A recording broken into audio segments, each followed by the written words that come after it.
In a world where gods secretly watch humans from the shadows, and when night falls ghosts and terrifying monsters roam freely, a child is born with a dark fate. But his life is far from normal. The one who raises him is his grandfather, who has turned into something like a psycho monster. Every night the old man loses control, runs deep into the forest, and hunts monsters like a beast. When the boy was still young, a powerful family stole something extremely precious from him, the divine fetus, a power that could have shaken the entire cultivation world. But he refuses to give up. Under his grandfather's brutal training, he grows stronger every day. The old man forces him through harsh training, medicinal baths, and terrifying soups made from poisonous insects and venomous creatures. But his true master is someone even more mysterious. Deep in the forest, a dead man hangs from an ancient tree. Anyone would think he is just a corpse, but in reality, he is the boy's hidden master. From him, the boy learns one important truth: this world is cruel, and only the strong can survive. And from that day on, the boy makes a vow. One day, he will take back his divine fetus, and make the entire cultivation world tremble. So without wasting any more time, let's begin the story. In a peaceful forest, two small birds nuzzle each other on a branch. The quiet moment is suddenly shattered when a horse's hoof slams onto the ground beneath them, startling them into the air. A caravan rushes through the forest at high speed. At the front rides a man with a goatee. His expression is serious as he urges his horse forward. Suddenly, his eyes widen. He quickly pulls the reins, forcing the horse to rear and stop. He raises his hand, signaling the entire caravan to halt. Standing silently in the middle of the road is a young boy blocking their path. A convoy of guards escorts an ornate carriage through the dense forest. One guard reports to the lady inside the carriage. "My lady, we are close to our destination." Suddenly he notices a child standing nearby. "My lady, there's a child over there. Perhaps we can ask him for information." The woman inside the carriage agrees calmly. "A child should be harmless." The guard approaches the boy who stands quietly beside a tree. He takes out a small piece of silver and offers it to the boy. "Kid, have you seen any other children around here?" The boy looks at him curiously. The guard continues. "I'm looking for some strange children. They look like porcelain dolls." The boy politely refuses the silver. "My grandpa told me never to take things from strangers." The guard smirks. "My name is Fong Hai." He lifts the silver again. "Now you know my name, so we're no longer strangers. Think of this as payment for information."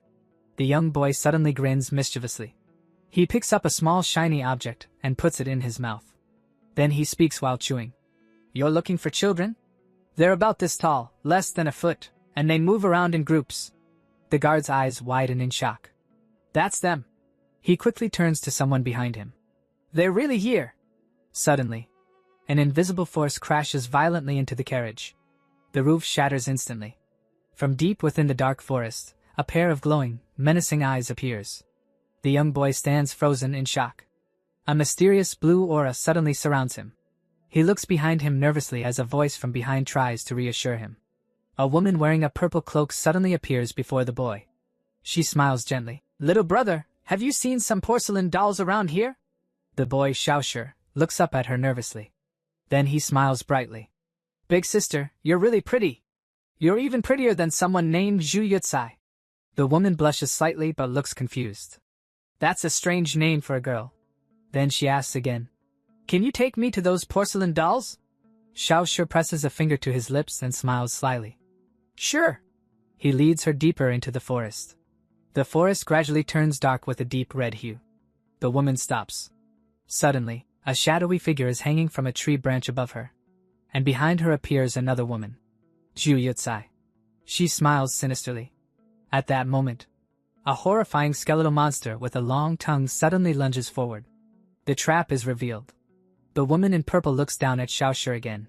"So you're the little brother I was looking for." Xiaoshi nods calmly. "Okay. I understand." She turns to her men. "Take the child. We're leaving." In another scene, a rider gallops away through the forest. Behind him, a body hangs from a dead tree. Elsewhere, a terrifying man wearing a skull mask gives an order. "Shashi, deal with the approaching group." Meanwhile, the woman and her entourage travel through the misty forest with Xiaoshi. Xiaoshi suddenly clutches his stomach. "I'm hungry. My grandpa is waiting for me at home. Can I go eat first before leading you there?" The woman smiles slightly. She takes out some jerky. This is meat from spirit beasts. It's much better than whatever you eat at home. She hands him a piece. Try it. Her attendant then asks, Kid, what's your name? Where are you from? While chewing the jerky, the boy answers, My name is Xiaoshi. I'm from Hompi village.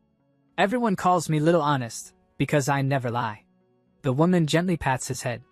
Xiaoshi happily thanks her for the food and runs ahead to lead the way. The woman and her attendant watch him. The attendant speaks with surprise. My lady, that boy. The woman nods slowly. He's a cultivator. At only 10 years old, he has already reached the divine fetus realm. That makes him a genius. As Xiaoshi continues eating, a glowing blue divine shrine appears behind him, but the attendant suddenly reveals a shocking truth. My lady, although he has a divine shrine, the divine fetus inside it is missing. The woman frowns. How is that possible? The attendant explains coldly. In the mortal world, possessing a treasure is a crime. A powerful clan must have discovered his talent and stolen his divine fetus to transplant it into one of their own.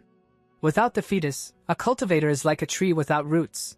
The spiritual energy from the jerky only temporarily revived the empty shrine. The woman finally understands. So his power is only an illusion.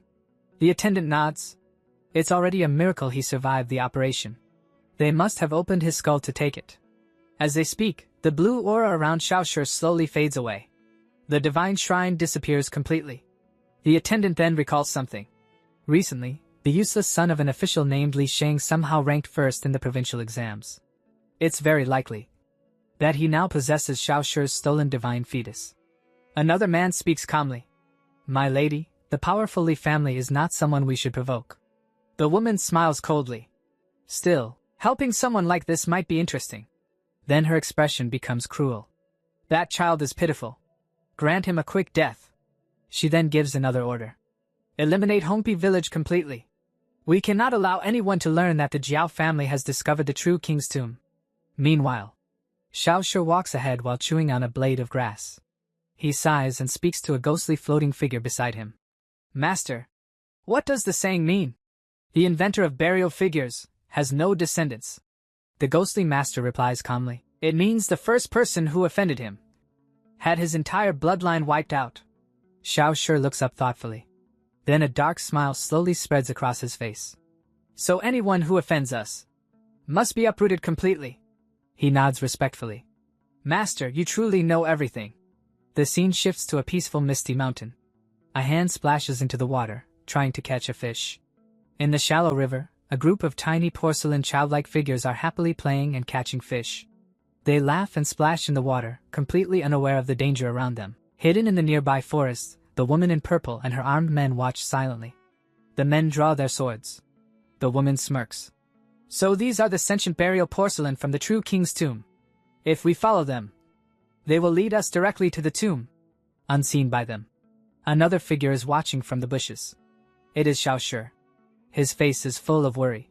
He whispers softly, Little brothers. The woman in purple bows mockingly toward the porcelain figures.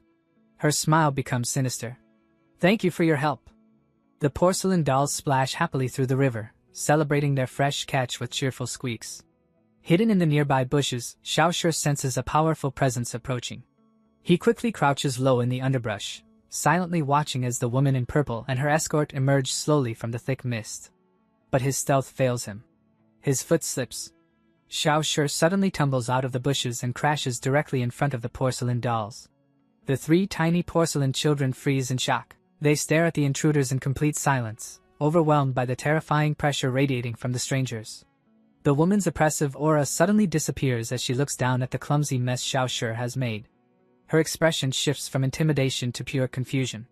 She bends slightly toward the trembling porcelain dolls with an awkward, predatory smile, unsure how to deal with the situation.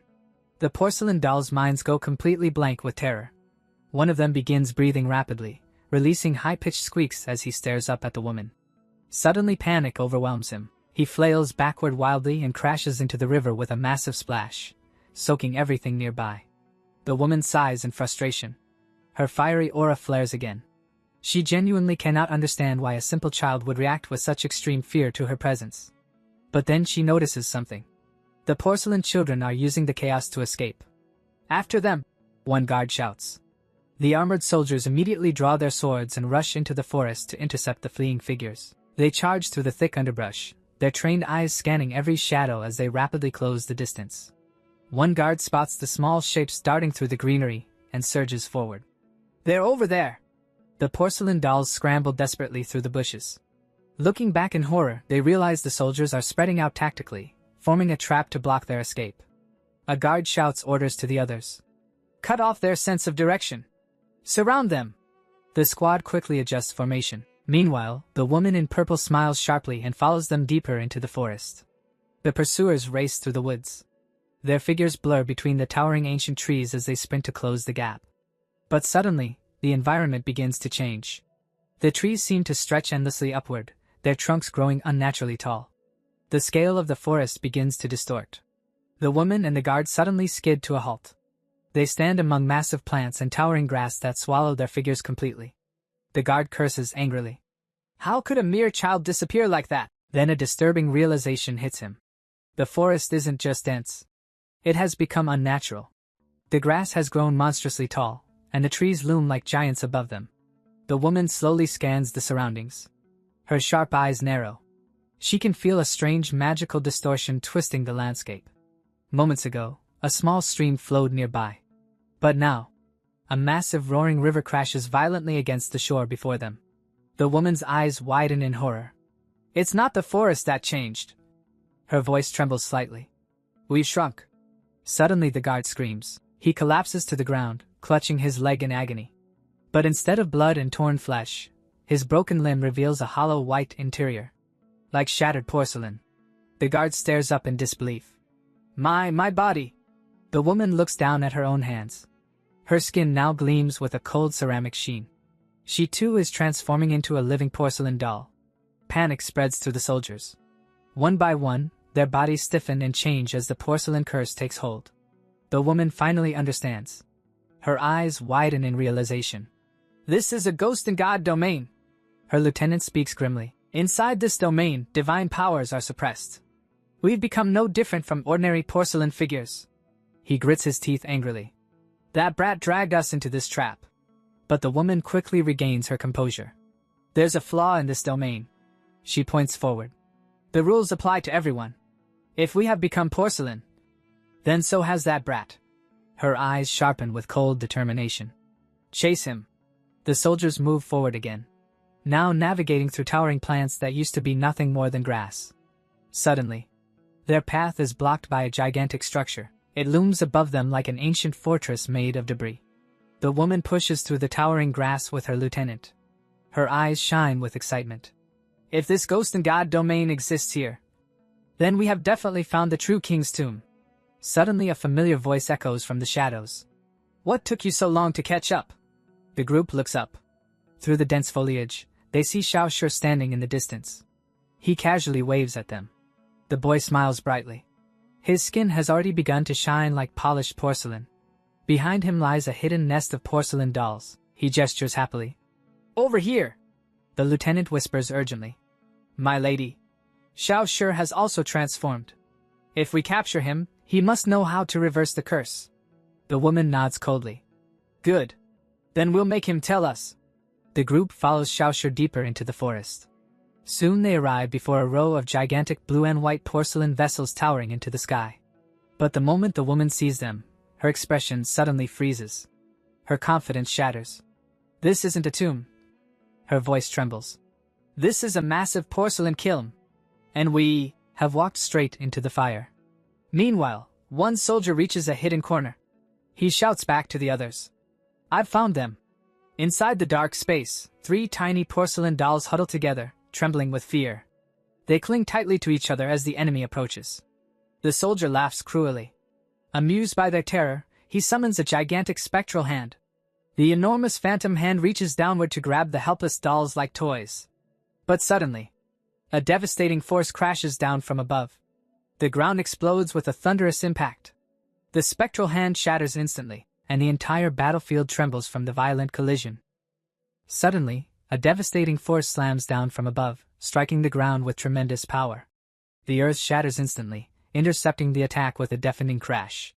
In the next moment, A massive white limb crashes down from the sky, smashing into the ground near the woman. Debris explodes outward in all directions. From the swirling dust emerges a terrifying pale giant that towers over the entire battlefield. The monster slowly lowers its enormous head. Its eyes glow with a sinister red light as it locks its gaze directly onto the woman. Realizing the horrifying scale of the threat, the woman screams to her companions. "Run! Everyone, run!" She and her warriors scatter in panic, desperately dodging falling rocks as the giant's movements tear the ground apart. The colossal hand crashes down with the force of a landslide, chasing the fleeing soldiers who scramble in terror. But there is no escape. The giant's fist slams into the ground, crushing several men into the earth as they scream for mercy. The pressure is overwhelming, almost popping their eyes from their skulls as the giant tightens its deadly grip. Meanwhile, the monster smashes through a nearby wall, sending fragments flying everywhere. Behind the rubble, several terrified porcelain dolls are revealed, hiding among the ruins. The woman turns sharply. Her eyes lock onto a trembling child. At the same moment, the giant grabs her subordinate Fang Hai from the ground. "Fang Hai!" she screams. She watches helplessly as he is lifted into the air, crying out desperately for help. But before she can react, one of the porcelain children quickly presses a finger to his lips, signaling for complete silence. The woman freezes. She is torn between Fang Hai's desperate screams and the child's warning to stay hidden. Her body trembles in the darkness as she struggles to comprehend the nightmare unfolding around her. Suddenly, a gigantic eye presses against the broken wall. Its pupil slowly expands as it scans the interior, searching for any sign of movement. The woman flattens herself against the cold stone wall and holds her breath as the enormous eye passes only inches from her face. Miraculously, it misses her. Seizing the opportunity, the woman and the remaining survivor quickly crawl out of the crevice, desperately trying to put distance between themselves and the monster. She gasps for breath, her chest rising and falling violently. But the moment she looks up, her heart freezes. A titanic face looms above them. It stares down at them, not with hatred, but with the curious gaze of a human observing insects. The giant worker casually grabs one of the struggling disciples from the ground. The helpless man dangles in the air as the giant lifts him toward a roaring furnace. Then, with a careless flick of his wrist, the giant drops him. The screaming man falls directly into the blazing inferno. The flames swallow him instantly. His agonized screams echo briefly before his body is reduced to ashes. Watching the horrific scene from the shadows, one of the survivors curses under his breath. Only now does he realize the terrifying scale of the enemy they are facing. Nearby, hidden behind a massive clay vessel, the woman silently observes the giant's labor. Her heart burns with rage. She realizes that her junior brother Shinseng Shaoqin likely died in this miserable place. Just then, a voice interrupts her thoughts. But it does not belong to a monster. Instead, 3 small porcelain-skinned figures are standing at her feet. They ask her calmly if she has also fallen victim to the little honest beast from Hompi village. The woman is stunned. She can actually understand the speech of these living porcelain dolls. The leader of the trio spits angrily. "That shameless brat tricked us." He explains that for the past 2 years, treasure hunters like them have been deceived by that boy and slowly transformed into fragile porcelain bodies. And so far, no one has found a cure. Hearing this, the woman realizes something important. These victims were also searching for the true king's tomb. Which means the boy who trapped them must know the secret to reversing the curse. She steels her resolve. If she wants to escape this porcelain fate, she must act quickly. Suddenly, one of the mustached porcelain men points at her with a trembling finger. His eyes widen in recognition. You are the second young lady of the Xinshang Xiao clan." The woman looks down calmly. The tiny man explains that he is a cultivator from Quenzhou who once met her years ago. Even trapped inside a porcelain body, the martial world still feels incredibly small. The 3 porcelain figures bow respectfully and introduce themselves one by one to second young lady Zhao. The woman's face grows pale. Cold sweat trickles down her forehead. Because she recognizes one of the names. That man was once a golden core stage cultivator. A powerful expert whom even her family would treat with great respect. And yet, even someone like him was reduced to a fragile porcelain toy by the schemes of that boy. She clenches her teeth. The truth becomes undeniable. That innocent-looking child is actually a terrifying, shameless villain. Elsewhere inside the blazing kiln, a massive giant slowly walks through the intense heat. On his shoulder rests a huge blue porcelain vase. Without care, he throws it down. The vessel shatters violently against the ground. Fragments scatter everywhere. And from inside the broken vase, Xiao Shi tumbles out. He bursts into laughter, clearly enjoying the chaos. Moments later, Xiao Shi rolls down the dirt path from the explosion, tumbling violently before finally sliding to a stop in the bushes near the edge of the forest. Ahead of him, a settlement of glowing kilns burns brightly in the night. Xiao Shi stares at the fiery camp. His expression gradually becomes cold. He cannot understand why those greedy outsiders from the great cities always try to silence witnesses like him in their hunt for treasure. Then suddenly, a chilling realization crosses his mind.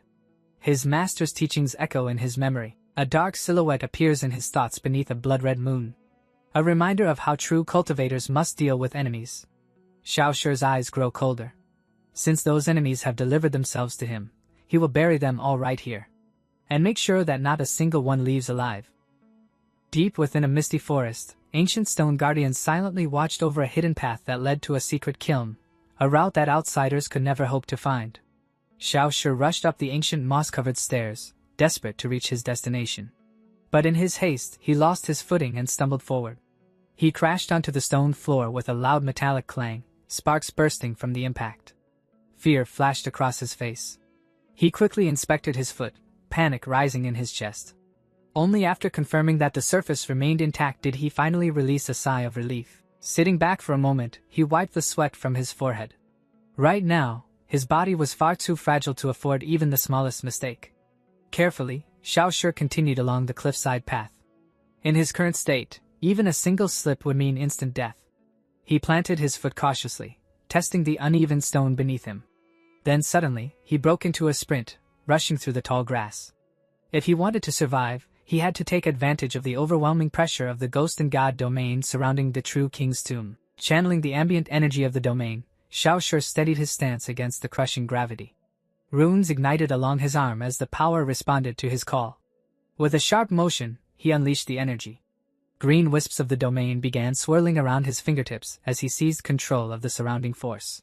The green energy surged violently around his arm as he struggled to control it. But the gamble paid off. By forcing the pressure of the domain to clash against the porcelain curse of the kiln, he gradually pushed the two forces against each other. And finally, his body began to change. Xiao Shi straightened as the transformation completed. His porcelain form faded away. He had successfully returned to his human body. With his senses restored, Xiao Shi scanned the dark surroundings carefully, remaining alert for any immediate threats. He descended deeper into the ruins. His small figure moved quietly past massive ancient dragon statues carved into the stone walls. Then suddenly, he noticed something glowing in the darkness below. Entangled within thick roots was a golden stone stele, pulsing faintly with mysterious energy. Xiao Shi pulled out a piece of spirit beast jerky. A confident smile appeared on his face as he remembered its hidden property. Trusting the jerky to reveal the true nature of the tomb, he took a bite. As he swallowed, he focused his mind and attempted to pierce the tomb's illusion. Blue spiritual energy instantly erupted around him, answering his call. Xiao Shi stepped forward beneath a massive spectral lantern. The tomb's barrier pressed heavily against his body. With every step, the pressure grew stronger, threatening to crush him to the ground. But he pushed forward. Suddenly, a terrifying roar erupted from the darkness. "Stop right there!" A colossal stone guardian appeared ahead of him. Its enormous body towered above the path. The guardian warned him that fully triggering the ghost and god domain would bring certain death, even for someone of Xiao Shi's lineage. But the intimidation failed. Around them, the ancient statues began cracking and collapsing under the pressure. Xiao Shi remained standing before the glowing gate. His eyes narrowed as he finally realized how the mechanism worked. His gaze shifted toward the golden stele buried among the roots. He began deciphering the inscription carved into it. It spoke of gathering celestial light in order to cultivate upright qi. But before he could continue reading, the guardian's voice thundered again. A massive armored foot slammed into the ground beside him. The creature leaned forward and warned him sternly. "Control your greed and turn back." Then the guardian revealed something surprising. It shared past karma with Xiao Shi's grandfather. And because of that connection, it refused to watch the old man's descendant die here. The guardian pointed toward the fading light in the sky. Once true darkness arrived, the domain would transform into a deadly trap from which there was no escape. Realizing the danger, Xiao Shi immediately bowed respectfully. "Thank you for the advice, Uncle Ramhorn." With a cheeky grin, he quickly turned around and ran. Blue energy trailed behind him as he dashed through the darkening forest, racing against the setting sun. Even so, Xiaoshi couldn't help feeling a hint of regret. He hadn't finished deciphering the secret technique carved into the golden steel. After running for a while, Xiaoshi finally slowed down to catch his breath. His chest rose and fell heavily. Deep inside, he longed for a normal life. He wanted to study, pass the imperial examinations, become a respected scholar like the other children. More than anything, he refused to become a failure. He wanted to prove himself and make his grandfather proud. But suddenly, the sky above him turned a deep, ominous crimson. Xiaoshi shielded his eyes. He recognized the terrifying phenomenon immediately. The heavens themselves seemed to glare down at him. The sun was setting, and the realm was entering its deadly night phase. Terrified of the evil spirits that roamed after sunset, Xiaoshi forced his exhausted legs to keep running. He had to reach home before night fully fell. Meanwhile, back at the ruins, several lesser beast guardians questioned their leader. Why had he shown mercy to the human boy? The massive blue demon guardian grumbled. Truthfully, he had wanted to crush the child. But he feared Xiaoshi's grandfather. Years ago, that troublesome old man had forcefully broken into the true king's tomb, surviving its traps for 9 entire days. Despite their best efforts to stop him, the old man still managed to steal the tomb's greatest secret: the fire tempering method. The demon speculated that Xiaoshi's grandfather intended to refine his own corpse into an undead immortal in order to cheat death. But then the demon considered something darker. What if the old man had already died? During their last encounter, the grandfather barely looked like a living human. A cold wind swept through the ruins. The demon suddenly realized something unsettling about Xiaoshi as well. He inhaled deeply and confirmed his suspicion. Just like his grandfather, the boy possessed no human life aura at all. Night finally fell across the forest. A cold blue moon illuminated the dark trees. Xiaoshi sprinted through the undergrowth, desperate to reach safety before the spirits appeared. Then suddenly, he stopped. His eyes widened in horror. From the darkness ahead, an eerie howling wind began to rise. He was too late. A massive shadow slowly rose from the darkness. A single glowing red eye pierced through the night. The creature let out a bone-chilling shriek. Its grotesque face was skinless. Its massive mouth hung open, dripping with saliva. Xiaoshi ran desperately through the forest. Behind him, the monster's multiple red eyes locked onto him as its enormous body crushed trees in its path. He immediately recognized the creature. This was the evil spirit his grandfather had warned him about. A monster that appeared at sunset to harvest the lives of the living. The ground exploded as the monster's giant hands smashed downward. Xiaoshi barely managed to dodge. Cornered and out of options, Xiaoshi pulled out his final piece of spirit jerky. The fear in his eyes slowly faded. Determination replaced it. Instead of running, he decided to fight. He would test the 3 lights upright chi art he had deciphered from the golden steel. Xiaoshi activated the technique. A spectral gate appeared behind him. Blue spiritual energy surged through his veins. He grinned. The power of the true king's tomb was far greater than the basic techniques he had learned in school. Moving faster than ever before, Xiaoshi shot forward like a streak of blue light, rushing past the shadowy skull monster. Even a small fragment of starlight granted him incredible speed. Ahead, he finally saw the entrance to his village. Relief flooded his heart. He was safe. But suddenly, the blue energy vanished. His body collapsed. Xiaoshi crashed to the ground. Panic filled his mind. He had fallen just steps away from safety. The multi-eyed skull monster loomed over him. It released a deafening shriek directly into his face. Xiaoshi froze in terror. But before the creature could strike, a sharp blade of wind sliced through the air. The monster was forced back instantly. Xiaoshi stared in shock. Then relief washed over him. Standing between him and death was his grandfather. The old man remained completely calm. Ignoring the monster entirely, he simply said, "It's time to go home and take your medicine." Xiaoshi quickly nodded. But as he looked at the old man's back, he noticed something strange. A thick, fleshy stench clung to his grandfather. Something was very wrong. They began walking away. But the nightmare was not over. The monster roared furiously. A massive hairy tail lashed out from the darkness. The peaceful night of the village shattered with a sharp cutting sound. The multi-eyed monster lunged forward, its jaws opening wide to devour them. But suddenly, a jagged bolt of yellow lightning exploded through the air. It slammed directly into the beast. Blood sprayed across the night sky. The creature was instantly overwhelmed. Its roar turned into a weak whimper as the devastating strike crushed it into submission. Xiao Shi tilts his head back and drinks the final drop of medicinal soup. He lowers the empty bowl and wipes his mouth, relieved that the bitter concoction is finally finished.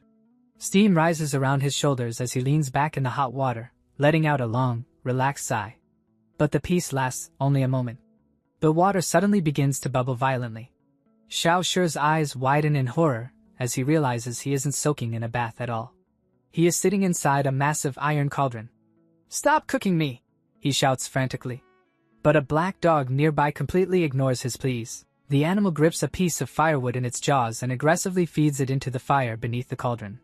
The flames roar even higher. Xiao Shi screams in agony as the water begins to boil. As he sinks deeper into the medicinal bath, Xiao Shi's mind drifts back to the past. He remembers his grandfather explaining that he had once been unconscious for a very long time. The only reason he survived was because the old man stayed by his side day and night, feeding him spiritual herbs just to keep him alive. But even with that explanation, there is still a blank space in his memory. Xiao Shi stares ahead silently.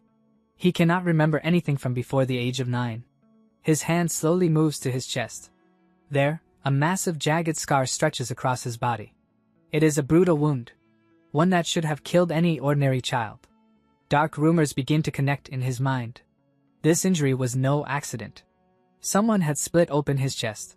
They stole his divine fetus, the source of his immense potential, and then transplanted it into the body of another child from a powerful aristocratic clan. In Xiao Shi's mind, the culprits are clear. The crime was committed by Assistant Magistrate Li of Shu County, all to help his useless son Li Shang cheat his way into first place in the provincial examinations. Xiao Shi's expression darkens. His birthright was carved out of his body. He was left broken, incomplete.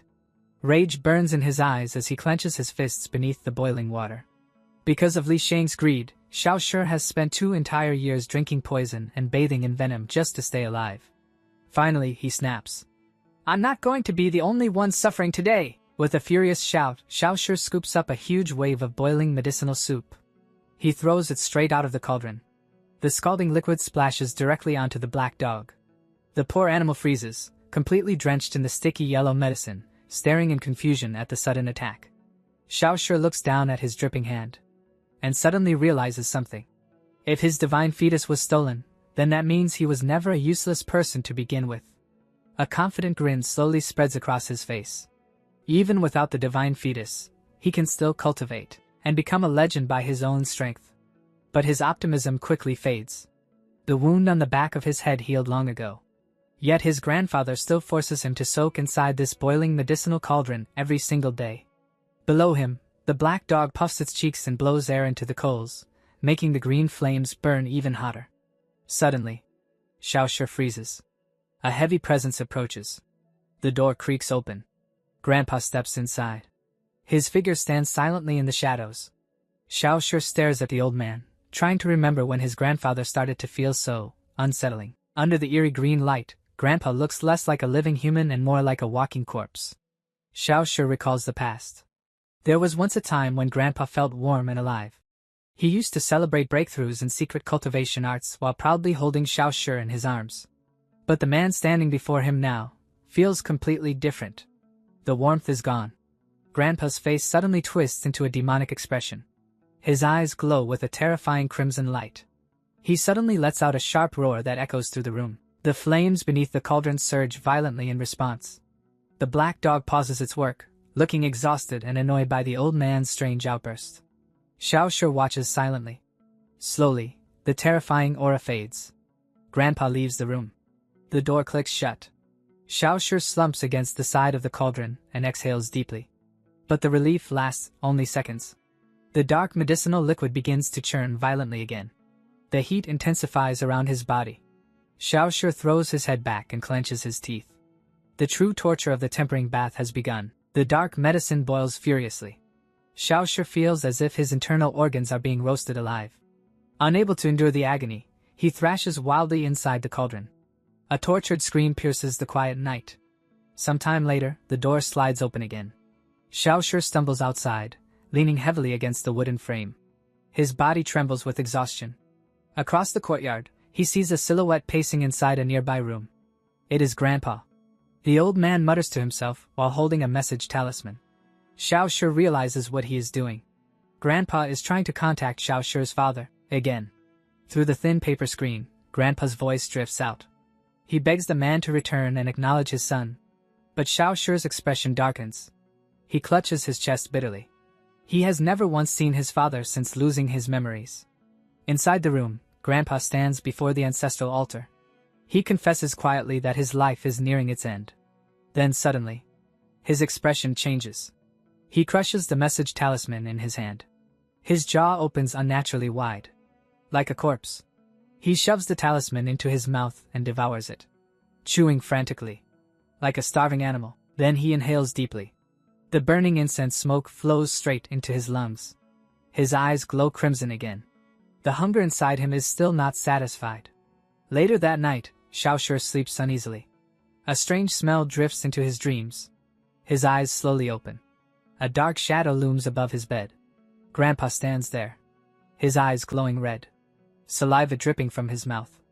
"I'm starving," the old man whispers. He grabs Xiao Shi's shoulders, pinning the boy down. Just as he seems ready to attack. Clang! A loud noise rings out somewhere outside. Grandpa freezes, then suddenly vanishes through the window in a blur of motion. The wooden shutters slam violently in the wind. Xiao Shi curls up on the bed, trembling.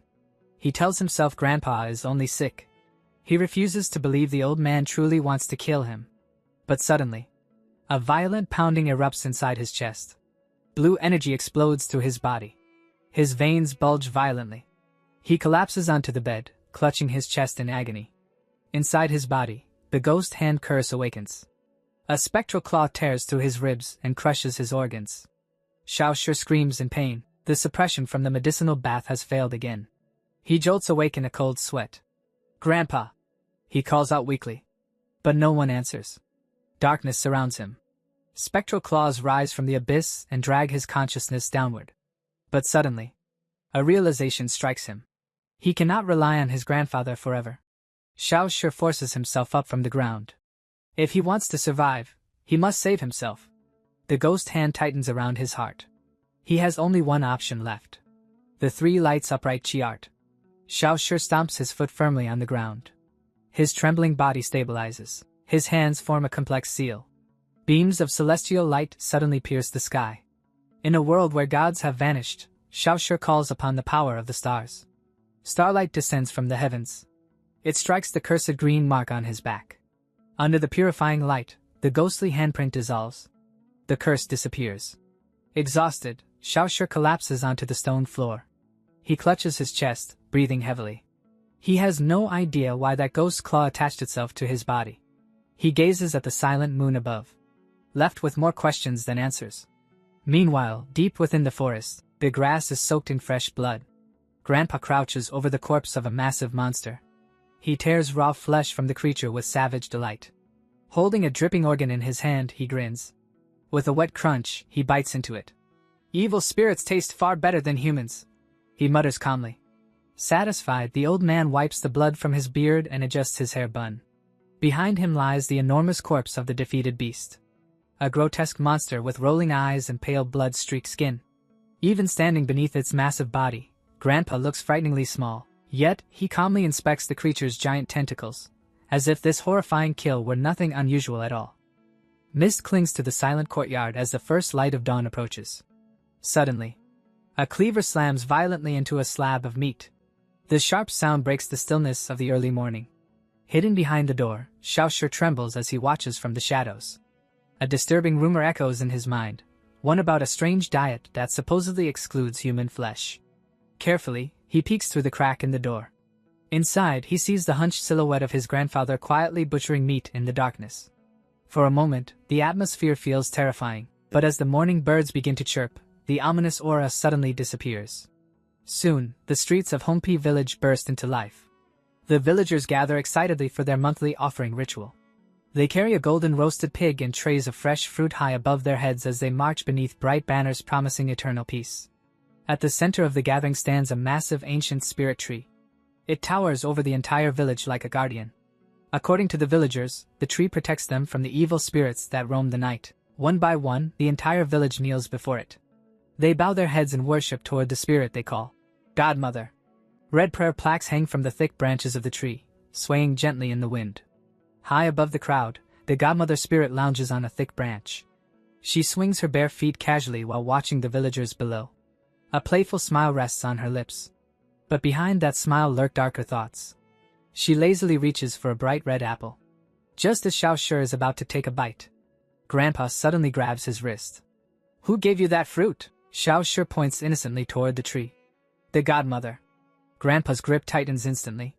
His voice turns cold. "She is not your godmother." As his fingers tighten around Xiao Shi's wrist, the illusion shatters. The fresh apple suddenly rots in Xiao Shi's hand, dissolving into disgusting purple sludge.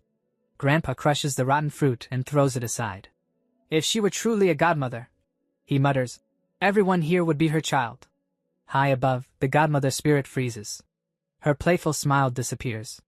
She realizes immediately that this old man is no ordinary villager. Grandpa quietly pulls Xiao Shi away from the tree. "Stay away from that spirit. Never trust it." Later that evening, Xiao Shi returns home for dinner. He runs eagerly to the table. But his excitement vanishes instantly. The bowls in front of him are filled with thick green sludge crawling with dead scorpions and centipedes. Xiao Shi pinches his nose in disgust. "Is this really dinner?" Grandpa slams his skeletal hand onto the table. His gaunt face looks terrifying. "This poison is necessary for your illness." Xiao Shi tries to protest. "But I feel much better now." Grandpa's eyes glow faintly. "Drink it." Then he calmly turns and walks away. Before leaving, he adds quietly, "I know about your relapse last night." Xiao Shi freezes. Grandpa had been out hunting monsters all night. So how could he possibly know what happened in the bedroom? Outside the house, something watches silently from the darkness. A massive unblinking eye stares toward the doorway. Waiting. Terrified, Xiao Shi immediately surrenders. He lifts the bowl and forces the disgusting poison down his throat. A quiet voice whispers from the shadows. "Good." The house falls silent. Moments later, Xiao Shi gasps violently. It feels like his heart is being boiled alive inside his chest. But instead of killing him, the poison fuels his body with energy. Xiao Shi quickly activates the 3 lights upright chi art. Blue spectral energy bursts around him as he channels the power of the stars. Since his divine fetus was stolen, he cannot cultivate normally. So he has chosen a different path. He will refine his physical body into a sacred fetus instead. Starlight flows through his meridians, illuminating his nervous system as he pushes his body beyond its natural limits. Later that night, Xiao Shi prepares a wooden cart for travel. He loads a heavy crate and carefully ties the supplies in place. Using a brush, he paints complex red runes onto the cart wheels. "This speed talisman will make the journey faster," he explains to Grandpa. Nearby, Xiao Shi wrinkles his nose while holding a bowl filled with fresh black dog blood. The smell is unbearable. He turns toward the black dog with a mischievous grin. "You know the strongest yang energy comes from cutting the throat directly." The dog freezes in terror. Sweat forms on its forehead as Xiao Shi casually draws a line across its neck with the blood-soaked brush. Grandpa ignores the boy's antics. His gaunt face remains hidden beneath a straw hat as he prepares to leave. A golden geomancy compass spins wildly before locking onto a direction. Ancient wooden gates slowly creak open. The talisman activates. The cart suddenly surges forward with supernatural speed. "Get on!" Grandpa shouts. But Xiao Shi simply runs behind the wagon, testing the limits of his newly strengthened body. Finally, he leaps onto the cart with a grin. The journey begins. Later, Xiao Shi jumps off the moving cart carrying a basket of fruit. He runs up a grassy hill toward a solitary stone tablet beneath an ancient tree. Lighting 3 sticks of incense, he bows respectfully. High in the branches above, a hanging corpse twitches. A pale ghost with a long dangling tongue descends slowly from the tree. The spirit bows politely. "Thank you for the offering." Satisfied, the ghost retreats into the shadows. Xiao Shi leaps back onto the moving cart. Grandpa notices his improved agility. "The medicinal bath is working. We should increase the dosage." Xiao Shi's face turns pale with horror. Soon they arrive at Shenyang village. There, the villagers worship an ancient pagoda spirit known as the Godmother. Inside the pagoda sits a glowing monk spirit. The villagers believe their faith created him. In return, he protects the region. But when Xiao Shi casually starts eating the offerings from the altar, the monk spirit opens one eye. His gentle smile hides something far more dangerous. Suddenly, the illusion shatters. The monk transforms into a massive monstrous giant and slams a claw toward Xiaoshi. The boy barely escapes the ambush. Lesson learned. Never trust the appearance of a spirit. Later, they arrive in a busy city filled with vendors and steam from fresh buns. Xiaoshi opens a wooden chest and sets up a small stall. Inside are handmade talismans created by Grandpa. Since crafting true talisman scripts requires reaching the divine fetus realm, genuine talismans are rare. Most masters become government officials instead of merchants. Because of this, Grandpa's talismans are extremely valuable. Soon, two scholars approach the stall. "Old Chin," one of them says with a smile. "You're back in business?" Grandpa nods calmly.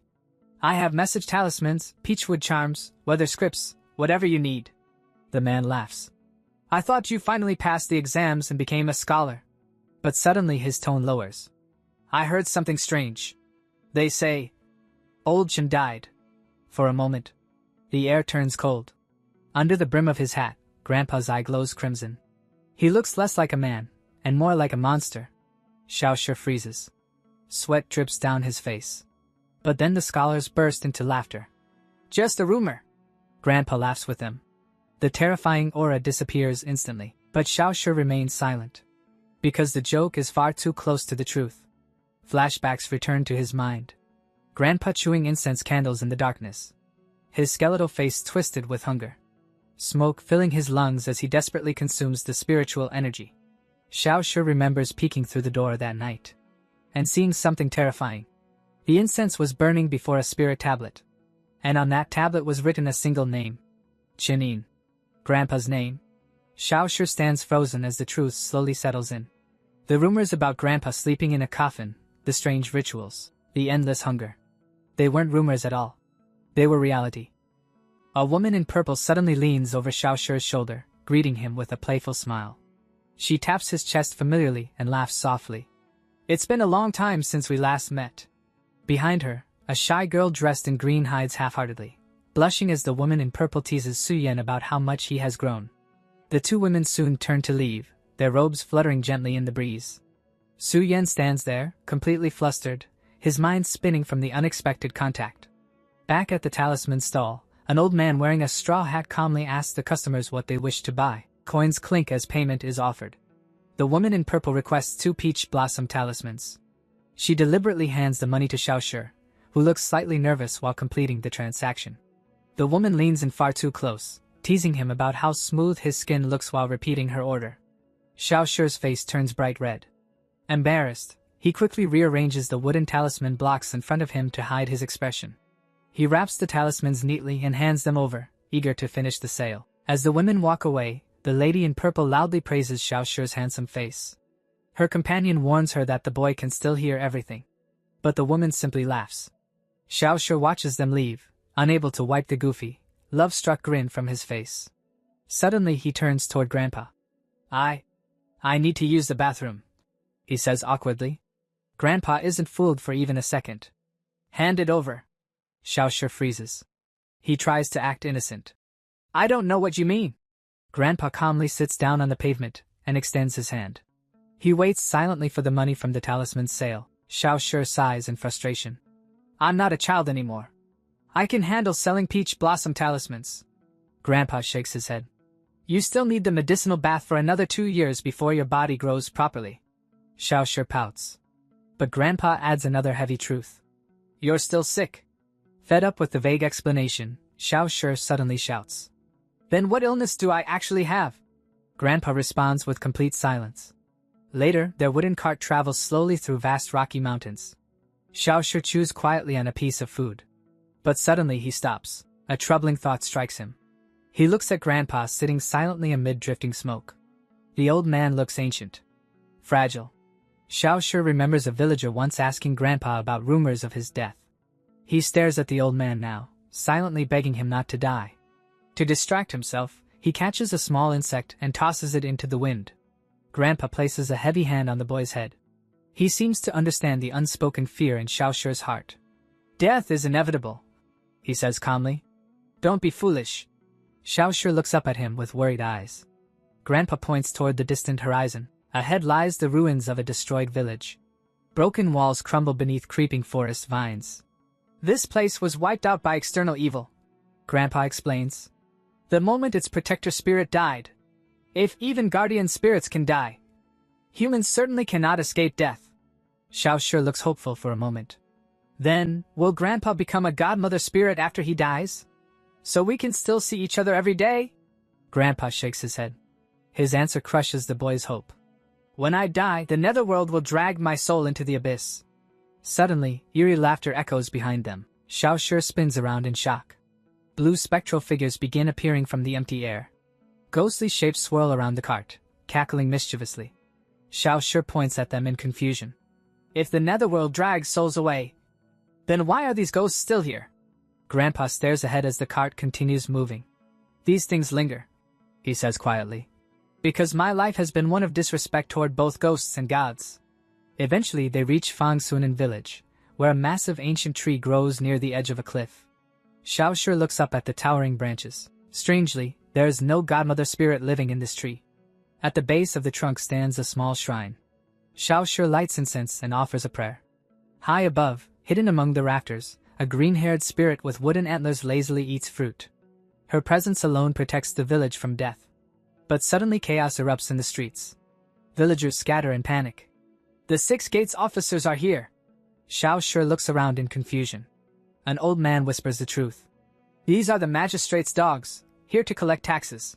The officers ride violently through the village entrance. One rider yanks his reins sharply, his horse nearly trampling Xiao. The law of the Great Ming, the officials shout. Anyone who owes taxes will suffer 100 lashes. A man named Lu Tan sits proudly atop his horse, looking down at the villagers with a cruel smirk. The 6 gates officers tear through the marketplace, knocking over stalls and seizing goods. One officer checks a ledger. Lu Zishi paid his land tax, but he still owes commercial taxes. He shouts toward a closed gate. Lu Zishi, come out. When no one answers, the officer begins counting. If you don't come out by 3, we'll break the door down. Suddenly, a crimson aura erupts from inside the estate. A demonic silhouette forms in the doorway. The officer flinches. A frightened villager quickly runs forward. Please stop. Lu Zishi is already dead. The official frowns. When did he die? Right after your last visit. The villager explains nervously. He hung himself from the godmother's tree. By the time the villagers discovered him, his body had already stiffened beneath the eerie red light of the spirit tree. The officer's eyes widen. He immediately understands the implication. The man had offered his corpse as a sacrifice to beg the deity for revenge. A smug grin spreads across the officer's face. Trying to curse us from beyond the grave? He laughs mockingly. The officials boldly march toward the shrine. If the godmother takes revenge, the leader shouts, then she is declaring war on the great Ming Empire. No rural spirit can challenge imperial law. He declares arrogantly that the power of the great Ming can wipe out a minor god effortlessly. Then he issues a cruel ultimatum. If the godmother protects Lu Zishi's vengeful spirit, the village will lose her protection. Every single one of you will be left to face the horrors of the night. Xiao watches in disbelief. A mere human official is threatening a deity on her own territory. High above the tree, the godmother manifests as a young girl. She casually eats a snack while reading a scroll. She looks down thoughtfully. Can such disrespect really be tolerated? Xiao breaks into nervous sweat. The deity faces a terrible choice. Avenge Lu Zishi, or protect the rest of the village. The officials enter Lu Zishi's empty home. Death does not excuse unpaid taxes, the leader declares. Bring out the rest of the family. But there is no one left. A subordinate reports grimly. The daughter was sold. The son drowned. The wife went mad and disappeared. Unmoved, the officer orders his men to strip the house bare. If we can't get money, we'll take everything. The soldiers begin smashing doors and searching the house. But the possessions are worthless. Then one officer complains. If we fail to meet the tax quota, the difference comes out of our own pockets. A cruel solution forms immediately. If the dead man can't pay, then the village will. The officers turn toward the terrified villagers. The air grows heavy with tension. The leader accuses them of plotting rebellion. But the villagers do not retreat. They grip their farming tools with white knuckles. The official laughs. Every man under my command passed the county examinations. But we are not just scholars. Blue energy bursts from their bodies. They reveal their true identities. Cultivators blessed with divine fetuses. The leader delivers the final threat. Fight us, and you will die. And your 9 generations will be executed. The villagers' courage collapses. Fear replaces their anger. Just then, a weathered hand extends from the crowd. A heavy pouch of coins is offered. Pay the tax, a voice says calmly. The officer smiles when he recognizes the man. Old Shin. Grandpa sits quietly on the wooden cart, his face hidden beneath his straw hat. He greets Lord Lu politely. Lord Lu laughs. You're still strong enough to pay taxes for a few more years. But suddenly, he pauses. His nose twitches. A strange smell drifts through the air. His expression slowly darkens. He finally recognizes the scent. It is the unmistakable odor of a corpse. Lord Lu looks toward the cart in shock. The smell is coming from Grandpa. Lord Lu suddenly points a finger toward Xiao Shi. His eyes widen in recognition. So it really is you, the legendary #1 child scholar of the 50 provinces. Xiao Shi stares back in confusion. He cannot understand why such an intimidating official suddenly seems nervous around him. Lord Lu smiles politely. Old Jin truly accomplished the impossible, he says slowly. To steal the secrets of heaven and earth, just to save this boy. But the smile fades quickly. If you ever break the law, he adds coldly, you will fall straight into my hands. With a wave of his arm, Lord Lu orders his men to seize everything on the stall table. Suddenly, Grandpa pulls a dagger from his belt with a sharp swish. He stabs it straight into the black dog. Blood sprays into the air as the dog lets out a painful scream. But the entire scene is only an act. Moments earlier, Xiao Shi had secretly poured red liquid over the dog to fake the injury. The dog performs perfectly. It collapses onto the ground, pretending to die. The officials are momentarily distracted. Meanwhile, Grandpa calmly ignores the accusations and begins writing on a talisman sheet. His brush moves smoothly across the paper. He is crafting a rare talisman on the spot. Its value far exceeds any amount of money. Lord Lu and the officers watch silently, captivated by the old man's skill. Breaking the silence, Xiao Shi suddenly asks, was I really the #1 child scholar of 50 provinces? Grandpa does not even look up from his work. Why does little Ten keep bringing up the past? Nearby, the black dog quietly chews on a strange red pouch. Suddenly the animal drops it and begins barking aggressively into the air. Xiao Shi looks up. Something is wrong. The sky feels strange. Grandpa adjusts his straw hat abruptly. Darkness is coming, he mutters. We must leave immediately. Xiao Shi blinks in confusion. It's still the middle of the day. The sun shines brightly overhead. But Grandpa ignores the eager customers gathering around the stall. Business doesn't matter anymore, he says. We're out of time. Following the old man's instincts, Xiao Shi begins loading the unsold talisman crates back onto the cart. He lifts a heavy box, but suddenly pauses. The atmosphere has changed. High above the village shrine, the green-haired godmother spirit quietly peers over the altar cloth. Her wide eyes follow the travelers with deep curiosity. Meanwhile, Lord Lu secures the pouch of tax money. Instead of celebrating, he immediately shouts for his men to pack up. We leave now. Immediately. A subordinate looks confused. But it's still daytime. Lord Lu's expression darkens. The countryside becomes a death trap at night. Strange evils roam these lands, creatures that can easily kill even divine fetus cultivators. His gaze drifts toward the massive spirit tree. The wind rustles through its leaves. Someone sacrificed their body to that tree, he whispers grimly. I refuse to be here when the consequences arrive. The cart continues along the lonely road. Grandpa holds up a live centipede. Dinner is settled. Xiao Shi grimaces at the venomous creature. He hates this strict medicinal diet. Suddenly Grandpa looks toward the sky. His expression changes instantly. The sun is setting early. The sky darkens 15 minutes earlier than usual. Cold wind sweeps across the cliffs.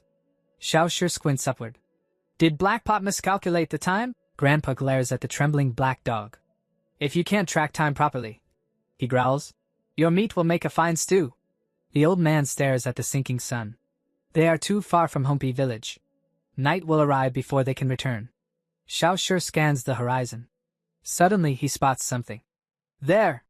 In the distance, a lonely temple stands against the fading light. A possible shelter. The wooden cart rattles toward the structure. When they arrive, Xiaoshi jumps down to secure a place for the night. But Grandpa remains suspicious. He scans the surroundings. Was this temple here earlier? Xiaoshi pauses. He tries to remember. No. The landscape feels disturbingly unfamiliar. The mountain itself seems to have appeared out of nowhere. With darkness approaching quickly, they hurry inside. The temple interior is completely ruined. The roof is shattered. Moonlight pours through the open sky above. Debris covers the floor around a silent seated statue. Xiaoshi immediately realizes the open doorway is dangerous. He begins dragging heavy stones across the floor to barricade the entrance. Straining with effort, he pushes a massive boulder. Grandpa, help me! But suddenly, he lifts the enormous rock above his head. Xiaoshi freezes. The strength surging through his body shocks him. The starlight cultivation didn't just heal him. It made him far stronger than any ordinary human.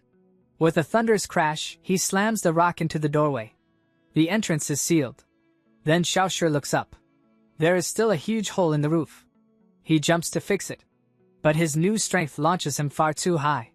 Gravity pulls him down. Crash. He smashes straight through the rotten wooden floorboards. Xiaoshi stares around in disbelief. He just jumped an impossible height. Did all that medicine mutate my body? Grandpa's voice interrupts his thoughts. Little Ten, come eat. Xiaoshi climbs out of the broken floor. I'm coming. Outside, the golden sunset fades. The sky sinks into deep twilight. A cold blue moon rises. The spirit realm awakens. High above the forest canopy, pale bare feet move silently along the branches. Meanwhile, Lord Lu and his officers are racing through heavy rain. We won't reach the county yamen in time, one soldier shouts. Then we shelter in the temple. Lord Lu orders. Ahead, smoke rises from a lonely structure on a hill. The officers push their horses to the limit. They race desperately toward the temple. High above them, the godmother spirit lands softly among the branches. She holds a fresh orange in her hand. Her calm smile watches the approaching officials. Lord Lu suddenly senses something wrong. Movement surrounds them in the darkness. The godmother calmly takes a bite of her orange. Then, violence erupts. Wood shatters. The structure explodes apart. Blood sprays through the night. A blade flashes through the darkness. A soldier's head falls instantly. Panic erupts. The attack is merciless. Limbs fly through the air. Another officer is cut down from behind. Bodies and horses are thrown violently into the sky like broken dolls. The entire squad is annihilated within seconds. Lord Lu screams as the ground beneath him explodes.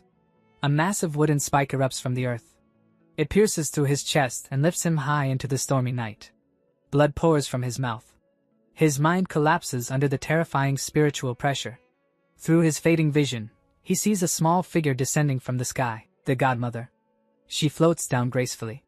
Lord Lu stares up in horror. The deity lands lightly on the wooden spike above his chest. She calmly bites into her fruit, looking down at him without the slightest emotion. Satisfied, she leaps into the remaining soldiers. Spiritual energy explodes outward like invisible vines. The survivors are thrown violently into the night sky. Then the godmother turns toward the temple. Her expression sharpens. Inside the temple, Xiaoshi peeks through a crack in the boarded window. He watches the massacre outside. Suddenly, the godmother's eyes meet his. Xiaoshi jerks backward in terror. Sweat pours down his face. He realizes the horrifying truth. The deity has already spotted him. A sickening crunch echoes through the night as the slaughter outside finally comes to an end. Inside the ruined temple, Xiaoshi freezes. He waits in silence, expecting the monster to burst through the door at any moment. But suddenly, the overwhelming spiritual pressure disappears into the darkness. From the shadows, Grandpa's voice calmly calls out. Did you see it? Xiaoshi nods slowly, his voice trembling. The godmother, she destroyed dozens of divine fetus experts in a single moment. He turns toward the center of the temple. Grandpa sits beside a bubbling cauldron as if nothing unusual has happened. The old man calmly stirs the broth. There's no need to envy her power, he says casually. One day, you'll be able to crush those constables just as easily. Xiaoshi lowers his eyes. He cannot even imagine reaching that level of terrifying strength. Grandpa chuckles softly. You misunderstand. With your current body, raw power isn't the goal. But your speed, that can rival even the godmother. Xiaoshi instinctively shifts into a combat stance. Grandpa begins explaining the weakness of their enemies. The Six Gates officials cultivate the Heaven Heart Righteous Chi art. They focus on spiritual power rather than physical strength. If they strike first, their spells are lethal. But their bodies are fragile. They depend entirely on their divine fetuses. Grandpa gestures toward the battlefield outside. If someone closes the distance fast enough, they crumble like paper. He continues stirring the cauldron filled with swirling purple venom. The thick liquid bubbles violently over the fire. You lost your divine fetus, Grandpa says quietly, but this poisonous diet is rebuilding your body into something far more dangerous. He hands Xiaoshi a bowl of the nightmare-colored soup. Then he gives the final lesson. When fighting these spellcasters, close the distance instantly. Crush them before they can chant even a single spell. Xiaoshi looks down at the bubbling purple broth. He realizes something important. This horrible poison actually works. Grandpa believes the progress comes from the medicine alone. But Xiaoshi keeps a secret. He is also cultivating the three lights upright chi art. He sets the empty bowl down with a sharp clatter. Since his stolen divine fetus prevents him from storing spiritual energy, he has chosen a different path. He will pour that energy into strengthening his physical body. A faint blue aura flickers around him. By combining the poisonous medicine with his secret technique, his cultivation speed will double. Xiaoshi forms a hand seal and locks himself into a meditative stance. Spectral blue energy bursts outward, surrounding him like a roaring flame. Moonlight pours through the shattered temple roof. Green fire burns beneath the cauldron as the poisonous broth continues boiling. Nearby, the black dog sleeps peacefully beside the flames. Suddenly, the dog's ears twitch. A chilling whisper breaks the silence. Grandpa sits hunched in the shadows. His thin body trembles violently. Slowly, he lifts his head. His hollow eyes widen. The scent of human flesh fills the air. While Xiaoshi remains deep within his cultivation trance, Grandpa's restraint begins to break. The old man rises slowly. A dark demonic aura surrounds him. I'm starving. He steps closer to the meditating boy. His skeletal hand reaches forward. His fingers curl into claws as he struggles against the monstrous hunger consuming him. No! Grandpa roars in agony. He refuses to give in. Desperate to protect Xiaoshi, he throws himself backward. Crash! The old man smashes straight through the temple wall and launches himself down the cliffside. He tumbles violently into the darkness of the valley below. The noise snaps Xiaoshi out of his trance. His eyes open instantly. He rushes toward the shattered wall. Far below, his grandfather disappears into the forest. Xiaoshi sighs in relief. He must have gone hunting again. But when he looks down toward the battlefield, something moves. One of the dead Six Gates officials twitches. Xiaoshi rubs his eyes. But it wasn't a trick. Dark energy begins swirling around the corpse. The dead man slowly rises. His face twists into a horrifying undead expression. With a guttural roar, the corpse transforms into a mindless monster. Xiaoshi recoils in terror. A corpse uprising? The black dog begins barking wildly. Below them, the slaughtered officials begin moving. Broken bones snap back into place with sickening cracks. An unseen force drags the corpses upright. One by one, the dead soldiers stand again. Their hollow eyes stare blankly into the night. Then, a strange sound drifts through the wind. A piercing melody. Xiaoshi presses against the broken window. It is the eerie cry of a swan horn. And the sound is controlling the corpses. Through the thick mist, the source finally appears. A strange procession approaches slowly. Red banners wave in the night wind. At its center stands a luxurious red sedan chair. For a moment, Xiaoshi almost mistakes it for a wedding procession, but his instincts scream in warning. This is no celebration. The musician comes into view. It is a fox spirit, wearing ceremonial red robes and playing the golden swana. Behind it marches an entire troop of fox spirits. They beat drums and clash cymbals in a grotesque festive rhythm. The music controls the corpses like puppet strings. The dead Six Gates officials dance stiffly to the rhythm. Forced into a twisted performance, Xiaoshi slowly backs away from the window. But when he turns, Grandpa is gone. The temple is completely empty. The boy grips a peachwood talisman tightly in his hand. It is the only protection his grandfather left behind. He tears the paper open. But panic quickly fills his heart. This small talisman is useless against the powerful spirits surrounding him. A shrill voice suddenly echoes through the night. Invite the groom. Inside the crimson sedan chair, a silent figure in bridal robes waits patiently. The fox spirits chant louder. Invite the groom! Their faces twist into demonic smiles. Their eyes glow with eerie green light as they approach the temple. The undead officials join the procession. Their glowing eyes stare toward the building. The command echoes again. Invite the groom! The temple walls tremble. Xiao Shi stands frozen beside the window. They are coming for him. Suddenly the spirit army charges. Explosive talismans fly toward the temple window. But just before the attack reaches him, the glowing papers suddenly freeze in midair. Everything falls into an eerie silence. A frightened whimper breaks the tension. The black dog tucks its tail between its legs and runs away into the darkness. Suddenly the temple ceiling collapses. Huge chunks of stone crash down around Xiao Shi. He dives to the ground just in time. The entire structure begins collapsing. Then, a colossal stone fist smashes through the wall. The barricade explodes into dust. Xiao Shi stares upward in terror. The monster's strength is overwhelming. As the dust settles, something strange appears. The red sedan chair now sits calmly inside the ruins. Untouched. Green mist curls around it. The curtains slowly open. A pale hand emerges. Long blood-red fingernails gleam in the moonlight. Cold sweat drips down Xiao Shi's face. Something powerful is inside. Suddenly the black dog rushes forward. It bares its teeth and barks fiercely, standing between Xiao Shi and the sedan chair. Xiao Shi feels a sudden burst of respect for the animal. But the moment ends instantly. A jagged black shadow slices through the air. The curtain lifts completely. Inside sits a spectral bride dressed in blood-red robes. Her pale lips curl into a sinister smile beneath a golden veil. Then, a massive black spike shoots forward with terrifying speed. Xiao Shi freezes in absolute horror. A razor-sharp shadow slices through the air. It misses Xiao Shi by mere inches. The shockwave explodes outward, blasting him off his feet and sending his body tumbling violently across the shattered temple floor. He skids to a painful halt, adrenaline surging through his veins as his wide eyes lock onto the threat. The red sedan chair sits silently in the darkness. It does not move. Yet an overwhelming pressure radiates from it, suffocating the air. Xiao Shi slowly pushes himself upright. His eyes remain fixed on the closed curtains. Waiting for the monster inside to reveal itself. Suddenly, the world spins. Before he can react, Xiao Shi finds himself standing inside a cramped chamber glowing with dim red light. His heart nearly stops. He has been pulled inside the bridal sedan chair. The space is narrow and suffocating. Xiao Shi cautiously lifts the heavy curtain and peeks outside. Blackpot stands nearby, barking in confusion, unable to understand where his master disappeared. But Xiao Shi quickly realizes something even worse. He is not alone. A silent figure sits in the corner of the sedan.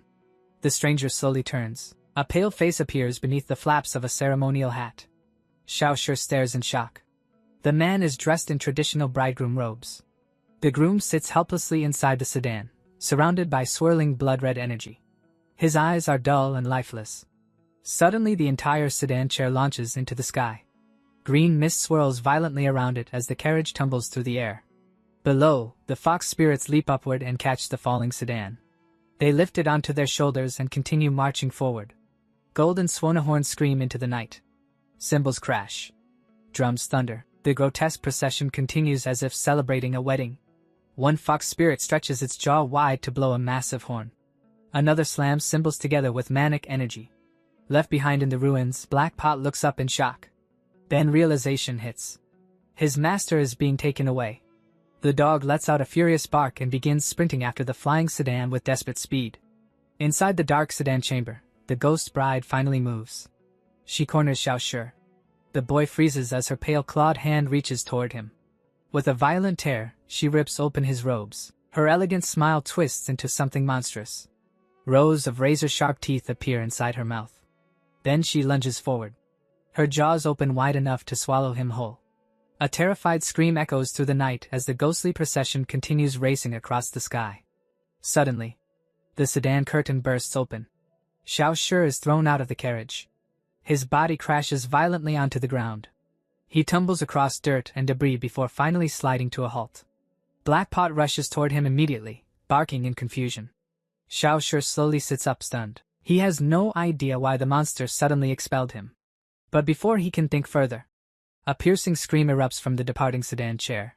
The ghost bride shrieks in pure terror. She recoils deep into the shadows of the carriage. On Xiaoshu's chest, a ghostly handprint glows with eerie green light. Xiaoshu grabs his chest in shock. The curse mark saved him. It was not mercy. The spirit bride was afraid of the ghost hand sealed on his heart. But the danger is not over. A heavy grinding noise echoes through the ruined temple. Stone drags against stone. Xiaoshu stiffens. It is the middle of the night. And other horrors could emerge at any moment. He must prepare. Xiaoshu spreads yellow talisman paper across a broken table. His brush moves quickly as he draws protective runes. Blue spiritual energy flickers around his hand. He imitates the techniques he saw his grandfather use countless times. Stroke after stroke. Charm after charm. Alone inside the dim temple, Xiaoshu works tirelessly. Exhaustion creeps into his bones. But he cannot stop. His life depends on these fragile sheets of paper. He lifts a completed talisman and studies it nervously. Sweat drips down his face. Will these crude charms actually stop the monsters outside? One by one he seals the barricaded doors and windows with peachwood talismans. Every crack. Every opening. Everything must be sealed. His mind drifts to stories of evil spirits wiping entire villages off the map. Even destroying powerful godmothers. Xiaoshu's hand trembles against the wooden wall. A terrifying thought enters his mind. If Grandpa encounters something like that outside, will he survive?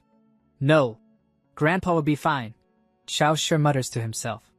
But the empty temple offers no comfort. He slowly slumps against a pillar beside Blackpot. Gently he pats the dog's head. His voice becomes barely a whisper. The old man might already be gone. A single tear falls in the darkness. And Xiaoshu finally admits the truth he has been avoiding. His grandfather may no longer be human. The memory drags him back half a month earlier. Grandpa had given him a chilling warning. His time was running out. Desperate to cheat death, the old man created a reckless plan. He would stage his own fake funeral. By pretending to be a corpse, he hoped to deceive the envoys of the underworld. Grandpa carefully arranged the altar, prepared offerings, then climbed inside the coffin. His skin pale, his breathing shallow. He lay perfectly still, mimicking death itself. If he could endure one day inside the coffin, perhaps he could steal a few more years of life. Inside the darkness, Grandpa whispered to his grandson, I'm only doing this because I can't leave you alone. But when the coffin opened again, the man who climbed out was not the same. Back in the present, Xiaoshu remembers everything. Grandpa chewing wax candles like food. Grinding the wicks between his teeth, he abandoned warm meals. Instead, he inhaled the smoke of burning incense. But eventually, even that wasn't enough. Grandpa crouched over pools of blood, tearing into raw flesh with savage hunger. His eyes glowing with demonic red light. The appetite for human flesh had begun. Blackpot whimpered in terror. And Xiaoshu realized the truth. The fake funeral had failed. Grandpa was already dead. A walking corpse fighting against the natural order. Tears streamed down Xiaoshu's face. The old man is defying heaven itself, just to watch him grow up. Even if he becomes a monster, even if one day he craves Xiaoshu's flesh, he is still Grandpa. The only family Xiaoshu has left. Heavy footsteps suddenly echo in the courtyard. Grandpa has returned. Blackpot immediately wags his tail and runs toward him. The old man crouches and gently pats the dog's head. The danger has passed. Inside the temple, Grandpa watches over the sleeping boy. Xiaoshu lies on a straw mat, exhausted from the night's events. The old man does not sleep. He sits beside the fire, tending the medicinal cauldron. The treatment must continue. Grandpa stares into the rising smoke. His red eye glows faintly. He knows the truth. He is living on borrowed time. But he swears to endure, just a little longer. At least until Xiaoshu grows up. Yet deep in his heart, he understands something darker. One day, he may no longer be able to suppress the monster within. And if that day comes, Grandpa has already made his decision. He grips Xiaoshu's wrist gently in the dim firelight. His voice echoes silently inside his mind. If I lose control, I will kill him myself, and take him with me to the underworld. Because he refuses to leave Xiaoshu alone in this cruel world, and because without guidance, the boy's terrifying power might one day destroy everything. Xiaoshu grunts with effort as he shoves a massive boulder across the ground, sealing the temple entrance against the coming night. He exhales heavily and wipes the sweat from his face. For a moment, he feels relieved. But when he looks down, his expression suddenly changes. The ground beneath him seems to vanish. The perspective shifts violently, revealing a horrifying sight. The hillside now stretches endlessly downward, as if the mountain has grown straight into the clouds. Xiaoshi gasps in shock. What the hell? He immediately runs back into the temple to report the strange phenomenon, but Grandpa doesn't even look up from the bubbling cauldron. In this land, the old man says calmly, impossible things happen every day. The casual response instantly calms Xiaoshi. His admiration for his grandfather grows even deeper.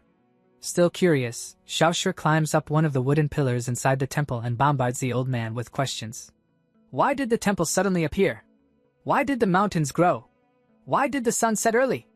Is it related to those spiteful spirits? He lands beside Grandpa, staring expectantly. The old man strokes his beard thoughtfully. After a long pause, he gives his conclusion. You're clearly too energetic tonight.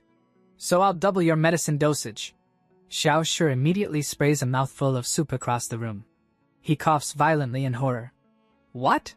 Despite his complaints, the medicine quickly begins working. As Xiaoshi meditates, a burning sensation ignites inside his body. But mixed within the heat is a strange cool clarity. Blue energy suddenly bursts around him. His cultivation speed feels twice as fast as usual. Xiaoshi's eyes widen. The medicine has triggered a breakthrough. He can finally sense the sun and moon light chi of the three lights upright chi art. But suddenly a strange thought stops him. He looks around the temple roof. Wait. If he is absorbing moonlight, then where is the light actually coming from? Xiaoshi steps outside the temple ruins. The moment he leaves, the connection disappears. The power instantly vanishes. He quickly steps back inside. Blue energy sparks back to life around his body. Xiaoshi freezes in place. He has just realized something shocking. Inside this temple, the laws of reality are different. Only here can he absorb the essence of the sun and moon. He looks up at the shattered roof. This place is not normal. It's a spiritual anomaly. For a moment he considers asking Grandpa about it. But he immediately covers his mouth. If he says anything, Grandpa will definitely double the medicine again. He glances suspiciously at the hunched old man beside the fire. Honestly, Grandpa probably doesn't know anything about this place. He only knows how to cook that nightmare medicine. Right on cue. Grandpa calls out from the fire. We should take advantage of this spiritual hotspot. Xiaoshi doesn't argue. He tilts his head back and gulps down the medicine eagerly. If this temple boosts his cultivation, then he'll use it. After finishing their cultivation session, the pair pack their belongings and leave. Their wooden cart rattles through the steep mountain roads. Xiaoshi suddenly notices something strange. They aren't heading back toward their village. Grandpa steers the cart toward a completely different direction. We're going to the Moon Sacrifice Festival, the old man explains. Xiaoshi quickly calculates the time. The celebration lasts 3 days. If they hurry, they can still catch the final day. Soon a large settlement appears in the distance. A sprawling village surrounded by high protective walls. They have arrived at Yandang village. A massive stone statue stands guard at the entrance. The statue depicts a strange figure covering its own eyes. This is the godmother of Yandang village, Grandpa explains. The cart rolls inside. The streets are crowded with wealthy travelers dressed in expensive clothes. Xiaoshi looks around in confusion. Why isn't anyone bowing to the godmother? Grandpa snorts. These are rich nobles from Xuanyu County. They're here for vacation, not faith. Xiaoshi quickly notices something else. Despite the large crowd, almost no one is doing business. His eyes light up immediately. Opportunity. Grandpa, watch the stall, he says. I'll go buy supplies. Grandpa shouts after him. Don't waste our talismans. Xiaoshi pauses and nods nervously before running off. Some time later, a customer approaches the stall. Do you have peach blossom talismans? Xiaoshi looks up in surprise. Yes. Of course. The man gets straight to the point. How many do you have? Xiaoshi counts the yellow talisman papers in his hands. The customer nods. I'll take them all. But after seeing the small stack, he frowns slightly. That's not much. Then he suddenly asks. You're the one who made these. Xiaoshi freezes under the man's gaze. But after a moment, he nods confidently. Even without a divine fetus, he can still power talismans using the 3 lights upright chi art. That makes him a real talisman master. The wealthy customer simply tosses a huge silver ingot into the air. Xiaoshi panics trying to catch it. 50 taels, come with me and draw more talismans. Xiaoshi stares at the silver in disbelief. 50 taels? Greed immediately replaces shock. He quickly packs up his stall. The customer leads the way into the forest. Xiao Shi and Blackpot follow behind. They climb deeper into the mountains. Xiao Shi adjusts the heavy crate on his back. So, where exactly are we going? The servant finally introduces himself. My name is Li Guang. I serve a young master who set up a hunting camp in the forest. Then he laughs. The young master wants peach blossom talismans. To impress some girls, Xiao Shi chuckles politely. But then he casually asks, "What's the young master's name?" Li Guang smiles proudly. My master is from the powerful Li family of Shuana County. Xiao Shi suddenly freezes. His heart skips a beat. Then Li Guang continues talking. You must have heard of him. Our young master Li Xiaoding just took first place in the provincial exams. The name hits Xiao Shi like a thunderbolt. Memories explode inside his mind. The people who cut open his chest. The ones who stole his divine fetus. The family that destroyed his life. The pieces finally connect. This young master is the very person who stole his future. Li Guang keeps bragging. Everyone knows my master is a genius. Then he laughs smugly. Of course, being born into the right family helps. Xiao Shi lowers his head. His face slowly darkens. His fingers tighten around the straps of his crate. Family background. In other words, they had the power to rip the divine fetus from his chest. Xiao Shi begins trembling. Pure rage fills his heart. He stares at Li Guang's back. His entire life was destroyed, just to give a rich heir an advantage. His fist clenches tightly. A dark murderous aura begins gathering around his hand. For the first time since losing his divine fetus, Xiao Shi finally sees his enemy. And in that moment, he silently makes a vow. Young Master Li, I've finally found you.